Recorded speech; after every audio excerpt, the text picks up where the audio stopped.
అటు మానవ నిర్లక్ష్యం. ప్రమాదాలు జరిగిన ప్రతిసారి వినిపించే మాట ఇది.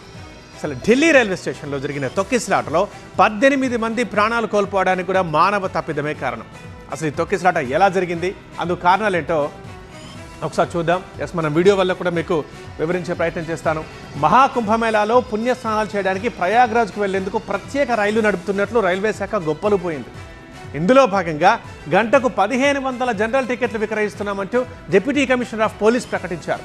జనరల్ టికెట్ల కోసం ఇక జనం ఎగబడ్డారు. అయితే అవసరానికి మించి టికెట్లను అమ్మడం, ఆ రద్దీకి తగినట్లుగా రైళ్లు సకాలంలో నడపకపోవడం తొక్కిసలాటకు దారితీసింది. టికెట్లు కొన్నవారు ప్లాట్ఫామ్ పైన అండ్ మెట్ల పైన నిలబడ్డారు. రైట్, ఇది ప్రధాన కారణం. ఇక తొక్కిసలాట కనిపిస్తున్న రెండో కారణం నెంబర్ 2 చూద్దాం మనం. టికెట్లు లేకుండా ఎక్కువ మంది ప్రయాణం చేయడం. అది ఇంకొక 10 రోజులు మాత్రమే ఉంది కుంభమేళాకి. ఈ క్రమంలో ఎలాగైనా వెళ్ళాలి, పుణ్యస్నానం చేయాలని చాలామంది అనుకుంటున్నారు. ఈ క్రమంలోనే టికెట్లు లేకుండా ప్రయాణిస్తున్న వారు ఎక్కువగానే ఉన్నారని ప్రత్యక్ష సాక్షులు చెబుతున్నారు. టికెట్లు తీసుకున్నారో లేదో తనిఖీ చేయడానికి తగిన సిబ్బంది కూడా కరువయ్యారు. దీనిపై ప్రయాణికులు ఫిర్యాదు చేసినా రైల్వే అధికారులు పట్టించుకోలేదు. ఇది రెండో ప్రధాన కారణం. ఇక మూడో కారణం చూద్దాం. టికెట్లు లేకుండా వచ్చిన వారు, జనరల్ టికెట్లు తీసుకున్నవారు జనరల్ బోగిల్లో కాకుండా ఇతర కంపార్ట్మెంట్లోకి తోసుకొచ్చారు.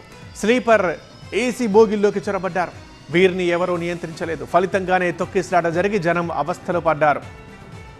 ఇక 4th రీజన్, స్వతంత్ర సేనాని ఎక్స్ప్రెస్ అండ్ భువనేశ్వర్ ఎక్స్ప్రెస్ ఆలస్యంగా నడుస్తున్నట్లు రైల్వే వర్గాలు తెలిపాయి. ఆ 2 రైళ్లలో ప్రయాణించాల్సిన వారు 12, 13 ప్లాట్ఫామ్లపై అప్పటికే వేచి ఉన్నారు. అదే టైంలో ప్రయాగరాజ్ ఎక్స్ప్రెస్ రాత్రి 9:30కు 15వ నెంబర్ ప్లాట్ఫామ్కు చేరుకుంది. దీంతో అందులోకి వెళ్ళడానికి ప్రయాణికులు ఎగబడ్డారు. దీంతో అక్కడ తొక్కిసలాట జరిగింది. ఫలితంగా మెట్ల పైన నిలబడ్డ వారు కింద పడిపోయారు. ప్లాట్ఫామ్పై ఉన్న మరికొందరు కూడా తొక్కిసలాటలో కింద పడిపోయారు. ఇక రీజన్ నెంబర్ 5, మహాకుంభమేళా కోసం ప్రయాణికులు ఎక్కువ సంఖ్యలో ఉంటారని తెలిసినా రైల్వే భద్రతా సిబ్బంది అప్రమత్తంగా లేరు. పోలీసులు, భద్రతా సిబ్బంది ప్రయాణికుల్ని అదుపు చేయలేకపోయారు. ఉన్నా తక్కువ సంఖ్యలో ఉన్నారు. ఫలితంగానే ఇంత పెద్ద ఘోరం జరిగింది. రీజన్ నెంబర్ 6, ఈ తొక్కిసలాట గందరగోళం అంతా గంట పాటు కొనసాగిందని ప్రత్యక్ష సాక్షులు చెప్పారు.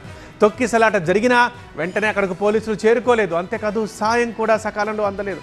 NDRF బృందాల రాక లేట్ అయింది. ఇవన్నీ కలిసి మరణ మృదంగానికి దారితీసింది.